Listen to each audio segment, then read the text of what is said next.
नमस्कार दोस्तों। आज हम पढ़ेंगे मुख्यमंत्री और मंत्रिपरिषद। संविधान का बहुत इम्पोर्टेंट टॉपिक भाग 6 जो राज्य के बारे में बताता है। राज्य का वास्तविक मुखिया मुख्यमंत्री होता है। राज्यपाल के नाम से सारे कार्यपालिका के काम किए जाते हैं, पर काम कौन करता है? मुख्यमंत्री करता है।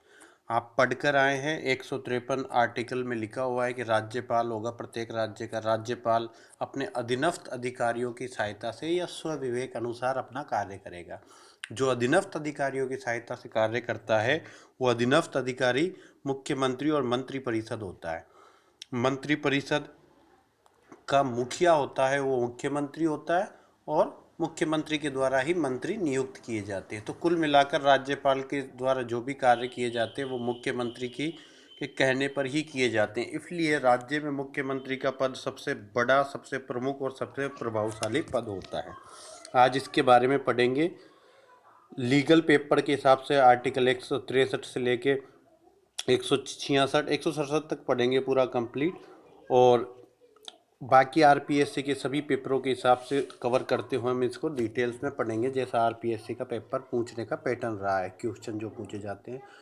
सबसे पहले शुरू करते हैं आर्टिकल 163 से। राज्यपाल को सलाह और सहायता देने के लिए मंत्रिपरिषद की बात करता है कि राज्यपाल को सहायता और सलाह देने के लिए एक मंत्रिपरिषद होगा।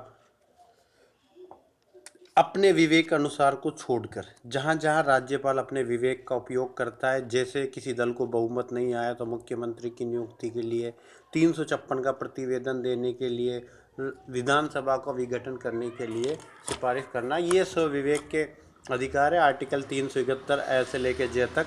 इनके अलावा जहाँ भी स्वविवेक अनुसार, अपना विवेक के अनुसार उपयोग करने को राज्यपाल को बोला गया है, उसके अलावा सभी कृत्यों में राज्यपाल क्या करेगा? सभी कृत्यों के निर्वहन में अपनी सलाह और सहायता के लिए एक मंत्रिपरिषद होगा।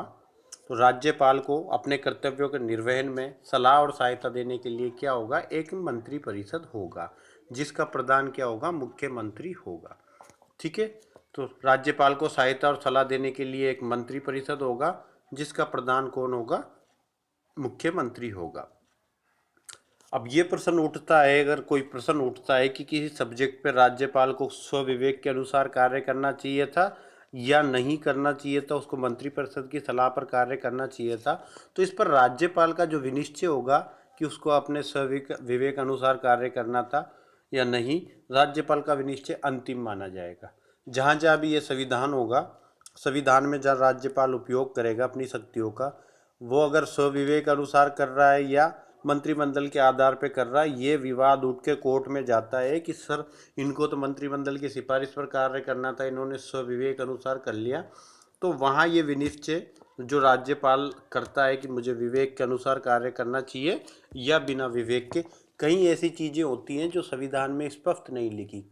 अधिकतर जगह तो लिख दिया कि यहाँ मंत्रिपरिषद की सलाह पर कार्य करेगा, पर कुछ जगह ऐसी स्थितियाँ हो जाती है जहाँ ये भी लिखा हुआ नहीं है कि विवेक के अनुसार कार्य करेगा, ये भी लिखा हुआ नहीं है कि मंत्रिपरिषद के अनुसार कार्य करेगा।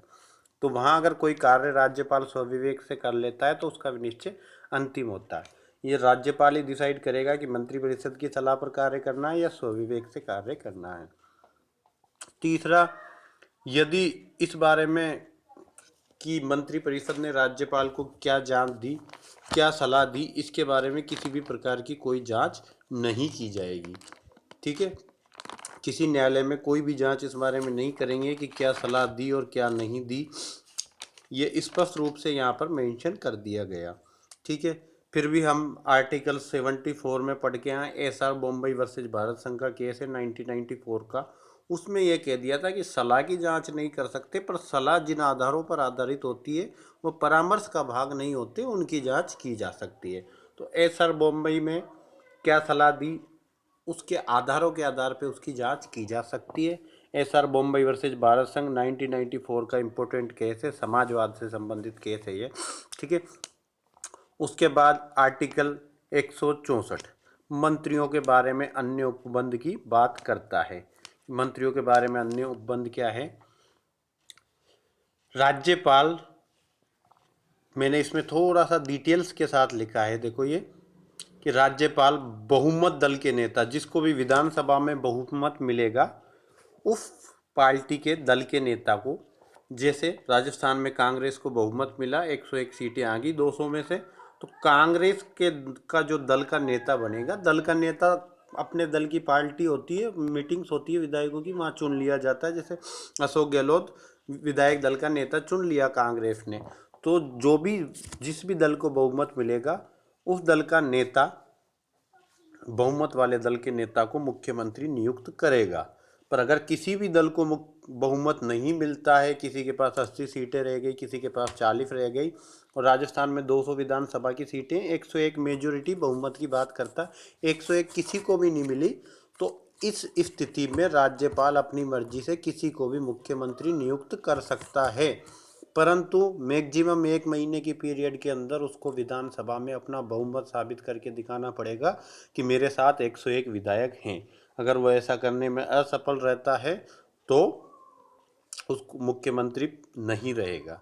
ठीक है, तो जब बहुमत नहीं आता है तो राज्यपाल अपने विवेक अनुसार मुख्यमंत्री नियुक्त करता है, पर अगर किसी दल को बहुमत है तो बहुमत जिस भी दल को है उसके नेता को मुख्यमंत्री नियुक्त करेगा, ये स्पष्ट रूप से मैंने मेंशन कर दिया है।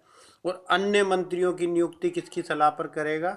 राज्यपाल करेगा मुख्यमंत्री की सलाह पर। मुख्यमंत्री की नियुक्ति तो राज्यपाल करेगा जिसको भी बहुमत होगा उस दल के नेता को, पर अन्य मंत्रियों की जब भी नियुक्ति की बात आएगी तो राज्यपाल द्वारा ही होगी नियुक्ति, तो पर मुख्यमंत्री जिनके नाम बताएगा उनको ही मंत्री बनाया जाएगा मुख्यमंत्री की सलाह पर, बिना मुख्यमंत्री से पूछे नहीं होगा। 1994 में एक संविधान संशोधन जुड़ा।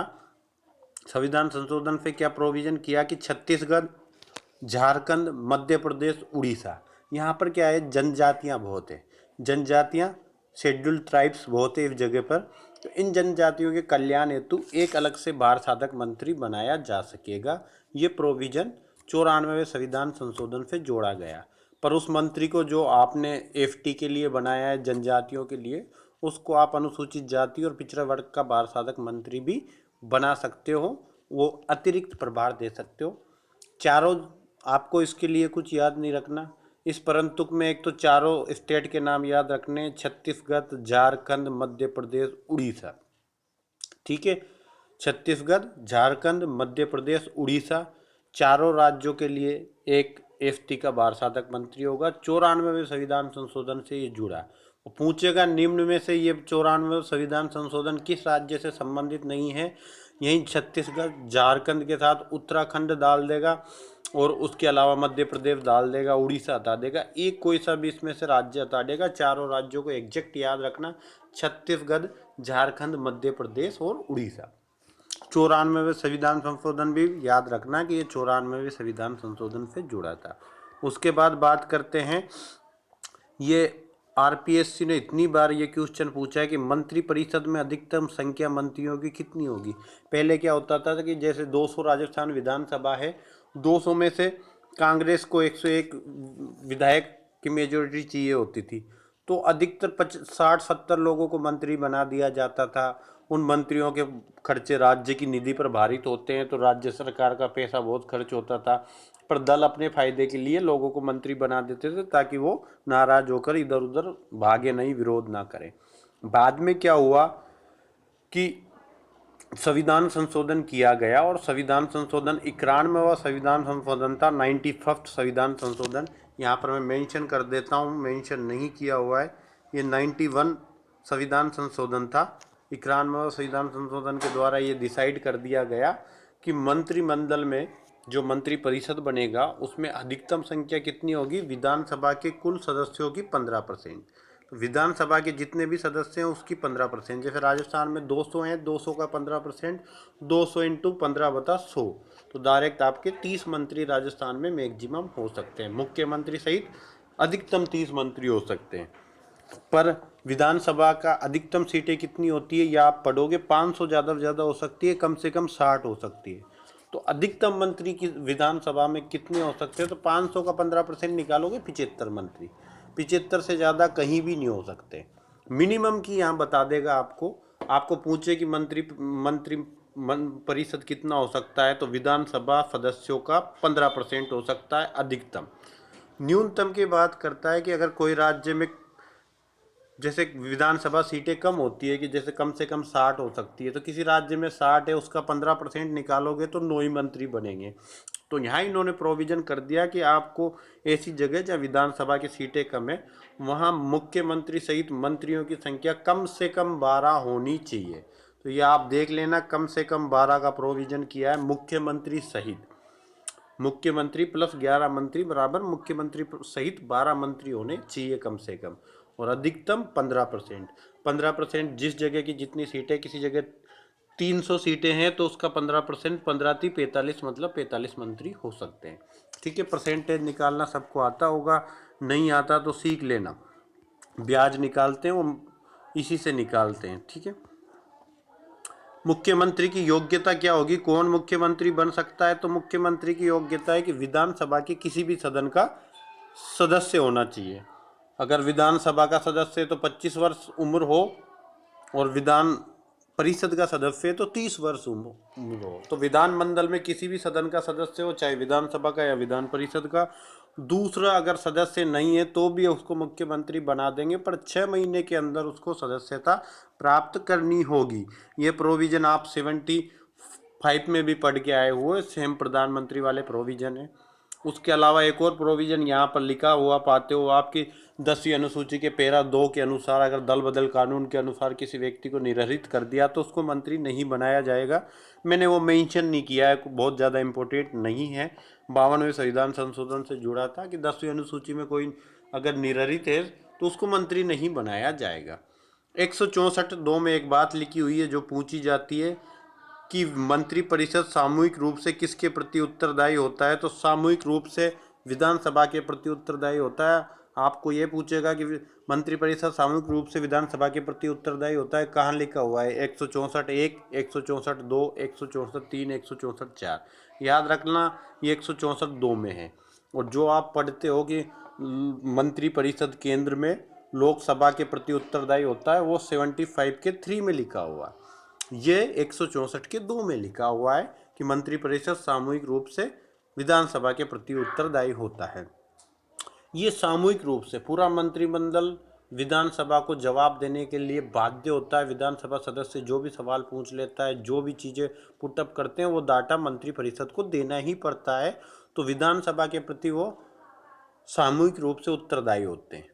परंतु अगर व्यक्तिगत रूप से बात करो तो व्यक्तिगत रिपोर्टिंग करने की, व्यक्तिगत उत्तरदायी होते हैं सिर्फ और सिर्फ राज्यपाल के प्रति। तो विधानसभा सदस्य सामूहिक रूप से, मंत्रिपरिषद सामूहिक रूप से विधानसभा के प्रति उत्तरदायी होता है। व्यक्तिगत रूप से देखो तो आप राज्यपाल के प्रति उत्तरदायी होता है। ये संविधान के कुछ आर्टिकलों की बात थी। अब मैं बता देता हूँ कि आपको मंत्रिपरिषद वगैरह कैसा स्ट्रक्चर होता है मंत्रिपरिषद का। सबसे पहले शपथ की बात करते हैं कि शपथ किसके समक्ष लेते हैं। मंत्री, मुख्यमंत्री हो चाहे मंत्री हो, सब राज्यपाल के समक्ष पद और गोपनीयता की शपथ लेते हैं। ठीक है, अपने पद की और गोपनीयता की, जो भी सरकार से संबंधित कार्य होंगे हम उनको गोपनीय रखेंगे, ऐसी उनके द्वारा शपथ ली जाती। मंत्री कितने प्रकार के होते हैं, या मंत्रिपरिषद पढ़ रहे हैं तो मंत्रियों के प्रकार भी आप जान लो।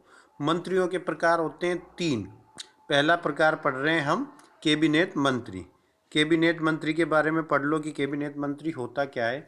कैबिनेट मंत्री मंत्रिमंडल के सदस्य होते हैं। 2 शब्द आप पढ़ोगे, एक मंत्रिपरिषद पढ़ोगे, एक मंत्रिमंडल पढ़ोगे। मंत्रिपरिषद का मतलब होता है कि मिनिस्टर काउंसलिंग ऑफ मिनिस्टर्स बोल सकते हैं। उसमें सभी मंत्री शामिल होते हैं, कैबिनेट मंत्री भी, राज्य मंत्री भी, उप मंत्री भी, सभी 30। जैसे राजस्थान में 30 मंत्री हो सकते हैं।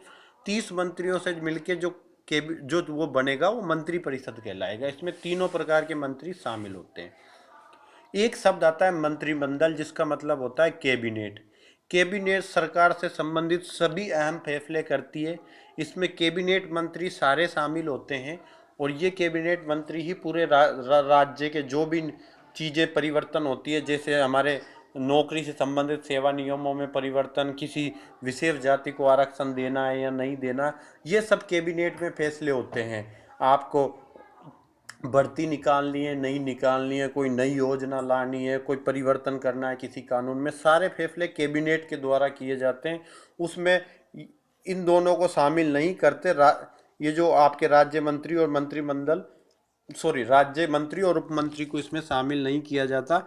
सिर्फ कैबिनेट मंत्री ही आपके मंत्रिमंडल में शामिल होते हैं। मंत्रिमंडल शब्द का जिक्र आप पढ़ोगे जब हम आपातकालीन उपबंध पढ़ेंगे, वहीं पर पूरे संविधान में एक बार मंत्रिमंडल शब्द का उपयोग हुआ है।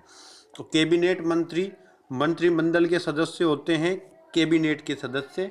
ये क्या करते हैं, सरकार की नीति का नियमन करते हैं, नीति बनाते हैं और उनका संचालन करते हैं। जितनी भी योजनाएं बनानी है, चीज़ें बनानी है, वो सारी बनाएंगे, उनका संचालन भी करेंगे, क्योंकि ये इनके पास, सबके पास एक एक विभाग होता है। उन विभाग के माध्यम से ये अपनी योजनाओं का संचालन करते हैं। ठीक है। उसके बाद आप बात करो, दूसरे प्रकार के मंत्री होते हैं राज्य मंत्री। राज्य मंत्री मंत्रिमंडल के सदस्य नहीं होते, ठीक है ना, ये मंत्रिमंडल के सदस्य नहीं होते, पर इनके पास एक कंप्लीट विभाग होता है। इनको स्वतंत्र प्रभार दे दिया जाता है। किसी विभाग का कोई विभाग इनको सौंप दिया जाता है, उसके संबंध में सारे फैसले लेने के लिए ये स्वतंत्र होते हैं, इसलिए इसको स्वतंत्र प्रभार बोलते हैं किसी विभाग का।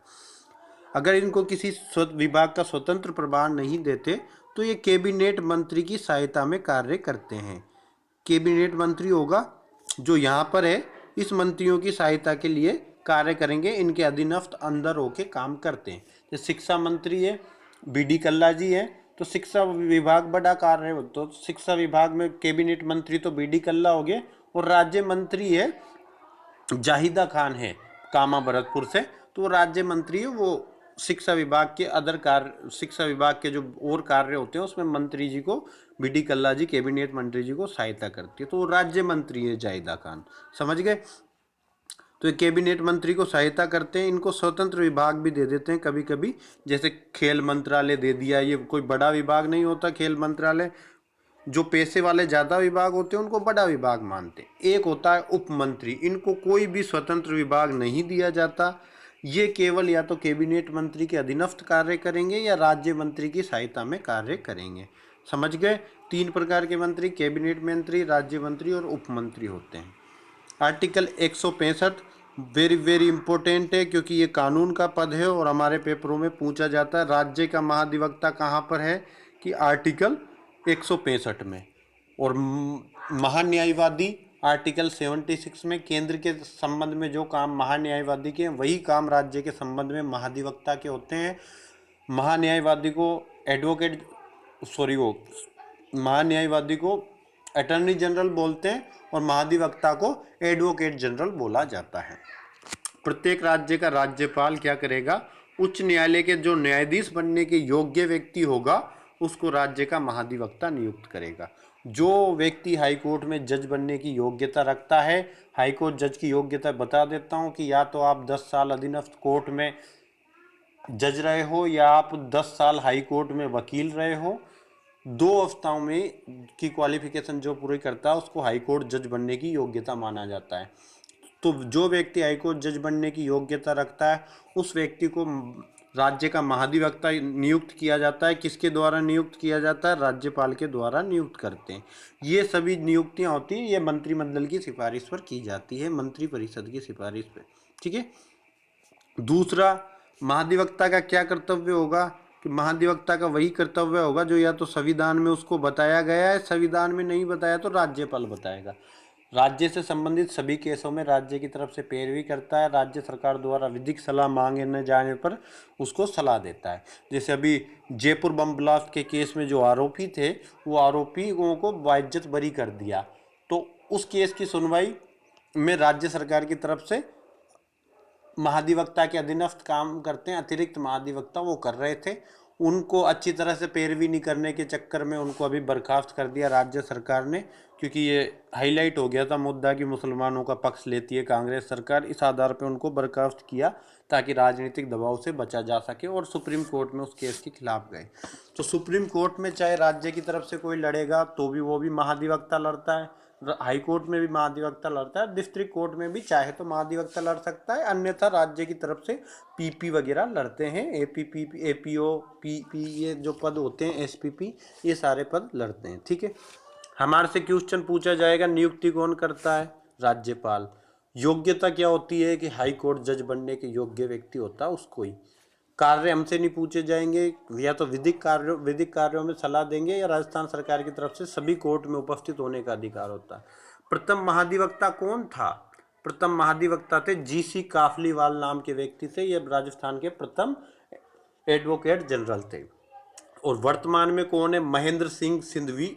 इनको महेंद्र सिंह सिंधवी ने कह के ऑप्शन में MS सिंधवी आता है, जब भी क्वेश्चन पूछा जाता है तो MS सिंधवी वर्तमान में महाधिवक्ता है। दोनों को याद रखना कि पहले कौन था और वर्तमान में कौन है, ठीक है, दोनों को याद रखना।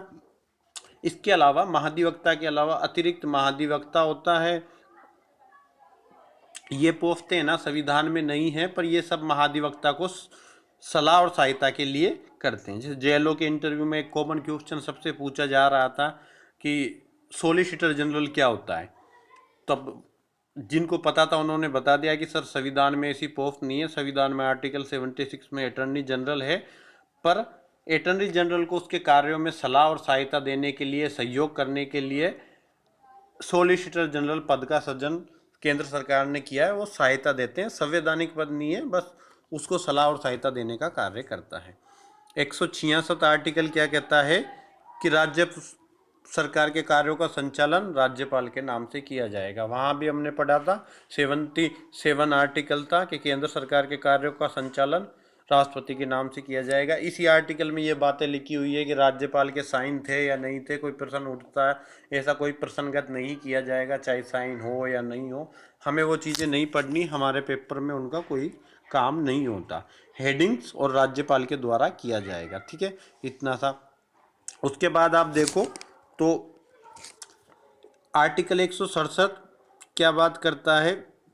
आर्टिकल 167 कहता है कि राज्यपाल को जानकारी देने के संबंध में मुख्यमंत्री के कर्तव्य क्या होंगे।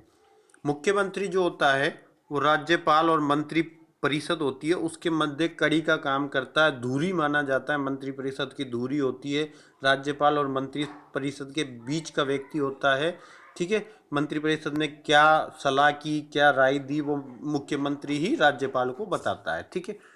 बाकी इसमें ये लिख रखी है कि जब जब राज्यपाल मंत्री जी वो मुख्यमंत्री से कोई जानकारी मांगेगा, मुख्यमंत्री देगा। मुख्यमंत्री कोई कार्य करता है तो उसकी जानकारी भी राज्यपाल को देगा।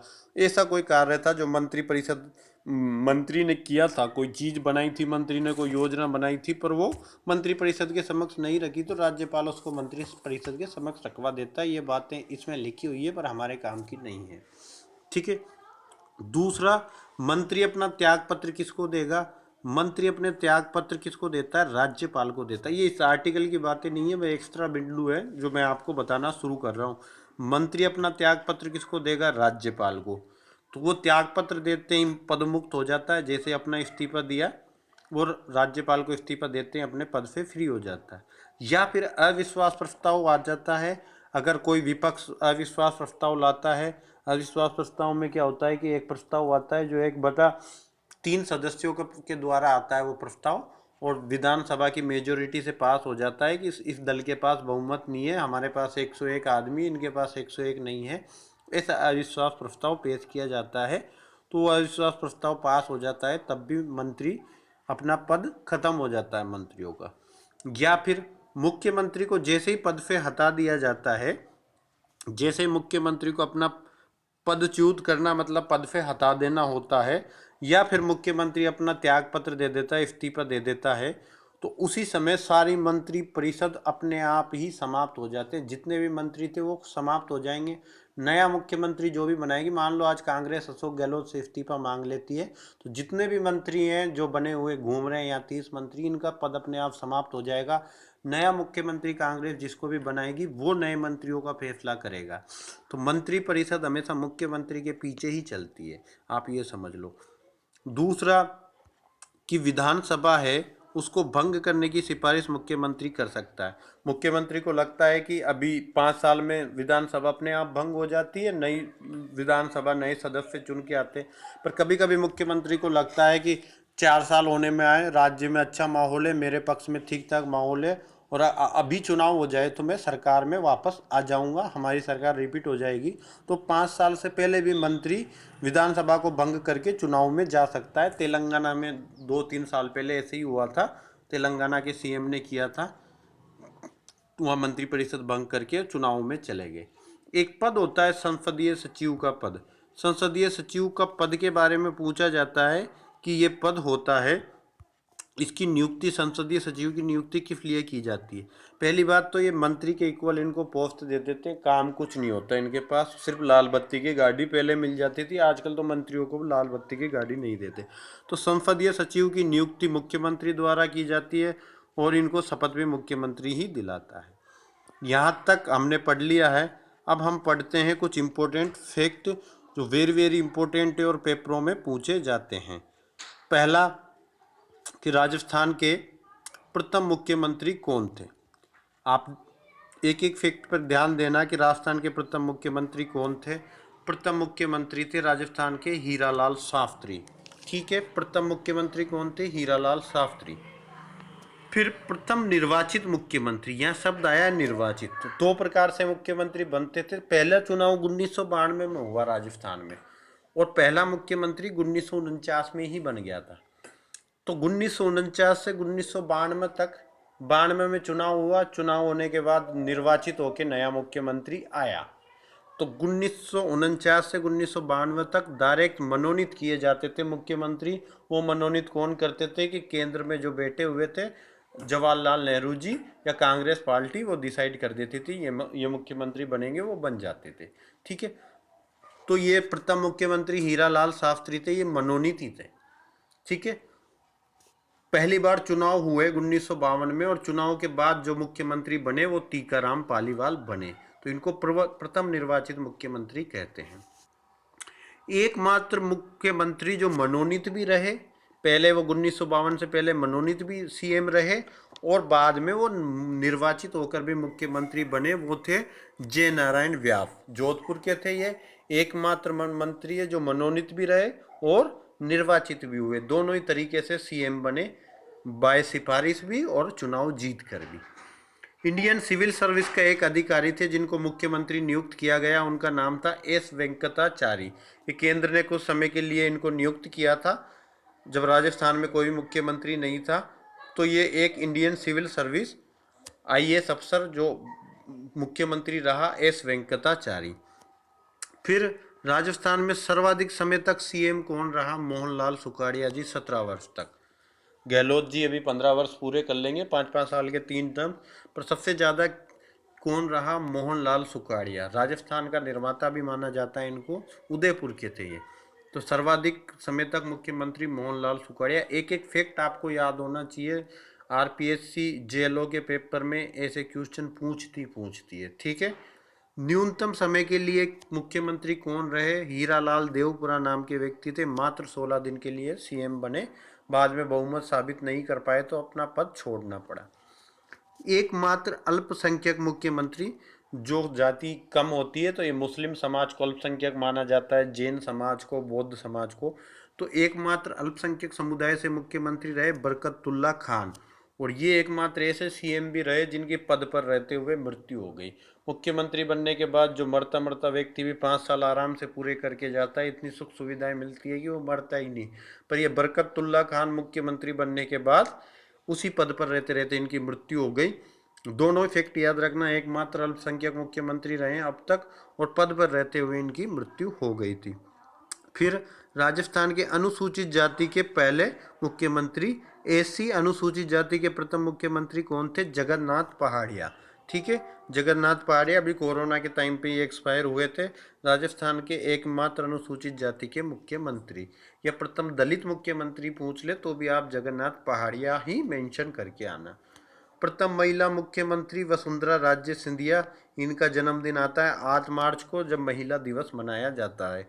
तो राजस्थान की प्रथम महिला मुख्यमंत्री वसुंधरा राजे सिंधिया। कल हमने पढ़ा था प्रथम महिला राज्यपाल प्रतिभा देवी सिंह पाटिल थी। 1977 तक कांग्रेस के मुख्यमंत्री बने। 1977 में पहली बार बिना कांग्रेस के गैर कांग्रेसी मुख्यमंत्री बने, जनता दल की तरफ से बने थे ये। इनका नाम था भैरों सिंह शेखावत जी। तो पहली बार गैर कांग्रेसी मुख्यमंत्री भैरों सिंह शेखावत। वर्तमान मुख्यमंत्री अशोक गहलोत जी, जादूगर हैं के नाम से प्रसिद्ध है, जोधपुर के हैं। ठीक है, पहली महिला मंत्री कौन बनी? पुरुष तो बहुत मंत्री बनते हैं, पहली महिला मंत्री बनने का जिसको सौभाग्य प्राप्त हुआ, कमला बेनीवाल रही। कमला बेनीवाल राज्यपाल भी रही है, राजस्थान की उप मुख्यमंत्री भी रही हैं और पहली महिला मंत्री बनने का इनको सौभाग्य प्राप्त हुआ। और फैक्ट देख लेते हैं इससे संबंधित। और फैक्ट ये है कि प्रथम उप मुख्यमंत्री कौन बना? टीकाराम पालीवाल। प्रथम निर्वाचित मुख्यमंत्री भी रहे, बाद में इन्होंने जय नारायण व्यास के लिए अपनी कुर्सी छोड़ दी थी, तो इनको जय नारायण व्यास ने उप मुख्यमंत्री बनाया। तो प्रथम उप मुख्यमंत्री टीकाराम पालीवाल रहे। संविधान में उप मुख्यमंत्री पद का कहीं भी जिक्र नहीं है। संविधान मुख्यमंत्री पद की बात करता है, परंतु मुख्यमंत्री क्या करते हैं? परिस्थितियों के हिसाब से नेताओं को खुश करने के लिए, राजस्थान में गहलोत और पायलट दोनों ही मुख्यमंत्री की कुर्सी के लिए लड़ गए, तो ऊपर से राहुल गांधी कांग्रेस पार्टी ने ये फॉर्मूला निकाला कि गहलोत को मुख्यमंत्री बना दो और पायलट को उप मुख्यमंत्री बना दो। तो मुख्यमंत्री का पद संविधान में नहीं है, पर मुख्यमंत्री परिस्थिति के हिसाब से उप मुख्यमंत्री का पद रखते हैं। ठीक है, अब तक 5 उप मुख्यमंत्री बने। 5 उप मुख्यमंत्री अब तक रहे। एक टीकाराम पालीवाल रहे, एक हरिशंकर जी भाभड़ा, बनवारी लाल बेरवा, कमला बेनीवाल, सचिन पायलट। तो 5 लोगों को राजस्थान का उप मुख्यमंत्री अब तक बनाया गया। 5 के नाम याद रखना। क्रॉस क्वेश्चन पूछेगा कि निम्न में से कौन उप मुख्यमंत्री नहीं रहा। 2-2 के ऑप्शन आएंगे, कमला बेनीवाल और सचिन पायलट, ऐसे सब जगह एक ऑप्शन में कोई भी मुख्यमंत्री को डाल देंगे उप मुख्यमंत्री के साथ। तो आप ध्यान रखना, 5 उप मुख्यमंत्री के नाम याद रखना चाहिए। एक ये फैक्ट मैंने एक्स्ट्रा डाल दिया कि जो भैरों सिंह शेखावत सरकार बनी थी, उसको इंदिरा गांधी ने 5 साल पूरे करने से पहले भंग कर दिया था 1980 में। तब राजस्थान में प्रथम बार मध्यावधि चुनाव हुए। ये फैक्ट विधानसभा के साथ पढ़ने वाला फैक्ट है, पर मैंने यहाँ पर डाल दिया, आप देख लेना। सारे चीज़ें एक बार रिकॉल करा देता हूँ मैं। मुख्यमंत्रियों के नाम बहुत ज़रूरी है, इसलिए मैं रिकॉल करा देता हूँ इन चीज़ों को। कि सबसे पहले प्रथम मुख्यमंत्री हीरा लाल शास्त्री, प्रथम निर्वाचित मुख्यमंत्री टीकाराम पालीवाल। ठीक है, निर्वाचित टीकाराम पालीवाल। एकमात्र मनोनीत और निर्वाचित जय नारायण व्यास रहे। आईएएस अधिकारी या इंडियन सिविल सर्विस का अधिकारी एस वेंकटाचारी सीएम रहे। सबसे लंबे समय तक देखो मोहनलाल सुखाड़िया, सबसे कम हीरालाल देवपुरा। एकमात्र अल्पसंख्यक बरकतुल्ला खान। दलित मुख्यमंत्री या एससी मुख्यमंत्री जगन्नाथ पहाड़िया। महिला मुख्यमंत्री वसुंधरा राजे। प्रथम गैर कांग्रेसी मुख्यमंत्री भैरव सिंह शेखावत और वर्तमान में अशोक गहलोत हैं ही। प्रथम महिला मंत्री कमला बेनीवाल, प्रथम उप मुख्यमंत्री टीकाराम पालीवाल, और 5 उप मुख्यमंत्री रह चुके हैं। ठीक है, ये सारी पीडीएफ में सेम इसी नाम से, डिलीवर लॉ के नाम से टेलीग्राम ग्रुप बना हुआ है, उस पर अपलोड कर देता हूँ। या तो आप वहाँ से ले लेना या डायरेक्टली मुझे व्हाट्सअप मैसेज कर दिया करो अगर कोई टेलीग्राम नहीं चलाता है तो। ठीक है, कल हम पढ़ेंगे विधानसभा के बारे में। आज के लिए इतना ही, धन्यवाद।